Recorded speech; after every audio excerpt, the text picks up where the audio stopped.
What's up, self-healers? Lisa Lightfeather here. Welcome to my channel, Closing the Gap. We make a conscious effort to meet you where you're at on your healing and your spiritual journey. Today I will be continuing my Chiron, the Wounded Healer series, and we will be moving on to Taurus in the second house. So if you have Chiron in Taurus or the second house, we'll be going over a little bit of what that might mean for you on your healing journey. So a little bit of history about Chiron. Chiron in the astrological chart is the pain body of the person. It's their deepest core wound. Yes. And you can look up the history on Chiron, Chiron the Wounded Healer. So he had a wound that he was never able to heal, but in the process of attempting to heal himself, he became a master at healing the wounds in others.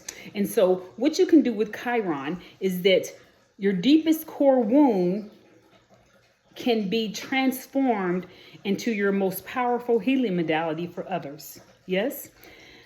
So let's go over the second house. So the second house in the astrological wheel is associated with your personal finances, your military, your material wealth, so your car, your house, your clothing, your food.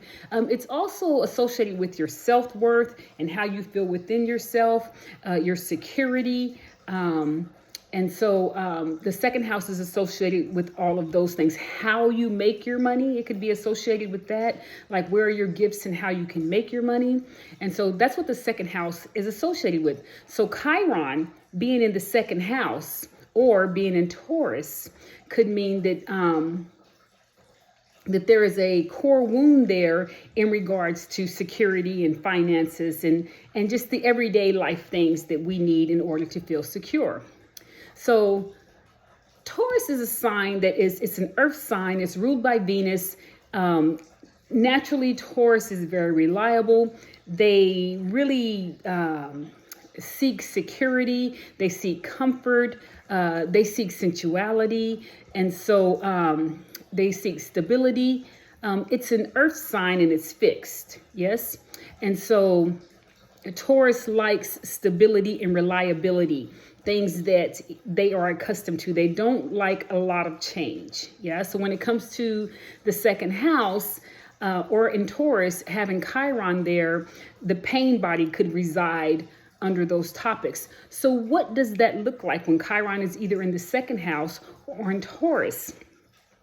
The individual may struggle with self-worth. They may struggle with a fear of not having enough. Even if they do have enough, they may struggle with this fear of not having enough money, fear of the home may be taken away, fear that there may not be enough food. So in this person's childhood, there could have been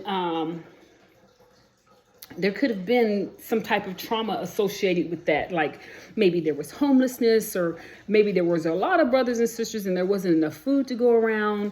Maybe they heard the parents say over and over again that I can't get that for you. I have bills to pay. I don't have the money. I don't have it. And so the child may have grown up hearing these things, or the child may have went to the refrigerator. There was no food there. There could be a number of things that causes this pain body as this person grows. And so stability is very, very important. Yeah. And so, but they have a fear that there won't be enough, that there's not enough food, there's not enough money, there's not enough clothes, that at any moment everything could fall apart and there won't be enough, and they could have thousands of dollars. They could have all the money in the world in the bank. The refrigerator could be filled with food. Another thing that could happen and they will still have that fear of not having enough. So another thing that could happen with Chiron in the second house could be within the pain body, could be an obsession with holding on to things, with holding on to money. So there could be an obsession that could possibly evolve into things like hoarding, hoarding food. You can't even open the refrigerator and food's falling out. But there's still this deep-seated insecurity that there may not be enough. Yes? So how can we heal this wound? Yes. or work on healing our own wound and then assist others in their healing. Because here on this channel, we cater to self-healers. Yes. And so as a self-healer with this placement, we can start by speaking to ourselves in a way that we know there's enough. Write down the facts. What are the facts? How much am I making a year? How much do I make a week? How much food do I need? Write down the facts. And so you can see it in writing that there's a high possibility that you do have enough. Yes. But because that pain body has such a strong energy, even when we have enough, we can feel like we don't have enough. Yes. So you want to write down the facts so you can visually see it. What do I have? You know, and then ask yourself questions like, since I've been an adult and since I've been in charge of my own life, because this pain body is really the inner child. Have I ever been without food? Have I ever been without a home? Have I ever been without shelter? And if you have, then that's part of your journey. That's your process. But where am I right now? Am I without food? Am I without shelter? Am I without clothing? And if the answer is no, then you can reassure yourself that you are okay. Yeah, because it's a subconscious thing. It's an inner child thing. You can also do inner child work and reassure your inner child when you catch yourself stressing about stability and whether or not there's enough and so forth and so on. You can remind your inner child that you are an adult now and that he or she is safe. Ensure them, tell them what you would want to hear from someone else. I got you. Don't worry. You don't have to worry about anything. I have this now. I'm an adult now, I'm strong enough, and I got you.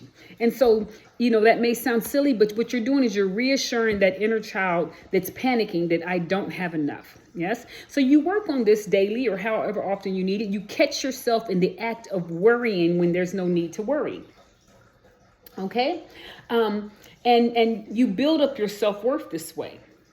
Another way you can work on this is by not attaching your self-worth to dollar amounts. Yeah. Your self-worth could be that I work in my garden. I grow my own food. You know what I mean? You can, my self-worth is attached to other things outside of financial resources. Yeah. So just reassuring your inner child that you do have enough, that you are an adult now and that you got this, you know, the same kind of reassurance that you would want to hear from from someone else. You can give that to your inner child. So once you manage this on a daily basis, and you don't have to wait till you get 100%, as we know with the story of Chiron, he never really healed himself. It was a continuous process. But through healing others, you can heal yourself. Yes. So what are some of the things that you can do with Chiron in the second house or Chiron in Taurus that can assist others on their journey? Yeah. And so some of the things that one might be able to do is that you can be a wealth coach or a financial manager. You could work in some type of finances of some sort and assisting others manage their money. You can start your own class or your own YouTube channel on how to budget your money. You can study things like, say, for example, you can cater it to whatever your spiritual preferences are. Say, for example, let's just say, let's just use Christianity. If you're a Christian, you can start a financial management class in your church. Yeah. If you work as a first responder, you can start a financial management class, how to budget your money with your people at your company, you know, wherever you're at, you know, if you're in the hospital or if you're in the police department or the military or fire department, whatever, you could, wherever you're working at, you can start a basic financial management class, because the fact of the matter is that a lot of people struggle with this. Yeah. You may be over something like maybe a homeless shelter and assisting people getting to secure homes. Or you may do something like work at a food bank where you're handing out food to other people, assuring that other people have food and assuring them that there is a way. Where there's a will, there's a way. Yes. And so these are some of the ways that you can assist others in their healing by providing people with a healthy mindset. Yeah. And assisting them and teaching them to detach from their money, that their money is not their worth. Yeah. So you can teach classes like that. any type of financial management. Now, Taurus is ruled, and the second house is ruled by Venus. And so Venus are anything that has to do with beauty. Yeah. So maybe if you're a beautician, you're fixing someone's hair, you may speak about finances then. But any chance that you get to speak to someone or build some type of class or something that assists others in their security, their food, their shelter, their home, their clothing, and reassuring that they are okay. Another way you can do things, because this placement has a tendency to hold on to everything. They don't want to release anything. So how you can heal yourself, you can go through your closet, take out those clothes that you haven't worn in the last couple of years and donate them to a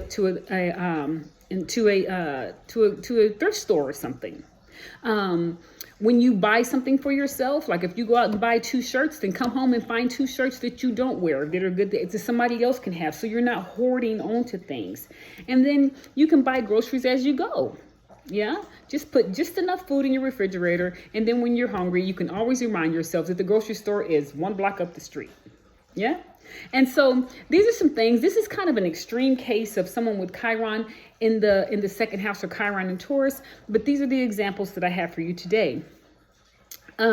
So we have our pain bodies that we come with in our contract. We signed up for it. So that means we have what it takes in order to get through it. And ultimately what Chiron is, you are supposed to become a healer of your deepest core wound. Yeah. And so Chiron in the second, or Chiron in Taurus, has to do with finances, stability, security. And so you can become a healer of those things for other people. And while you're holding space for other people, you're holding space for yourself. Yes? Okay. So what I decided to do was to start pulling a card for at the end of each one of my videos. And so I'm going to pull a card. Let's see what we come up with Taurus, Chiron and Taurus, or the second. Oh, that was fast. Or the second house. Flamingo spirit. Embrace the in-between. Yes? Shall we read about it? Let's see here. It's number 26, which is 8. And just guess what? So number 26 in numerology, 8 is the number of infinite abundance. So that's perfect. So let's see what Flamingo spirit has to say for Taurus, Chiron and Taurus, or Chiron in the second house. Embrace the in-between. Balance comes easily to Flamingo spirit, who sees what was and what will be and stands strong in the face of uncertainty. You can be informed by what came before and plan for the future yet to be. But do not resist Flamingo spirits.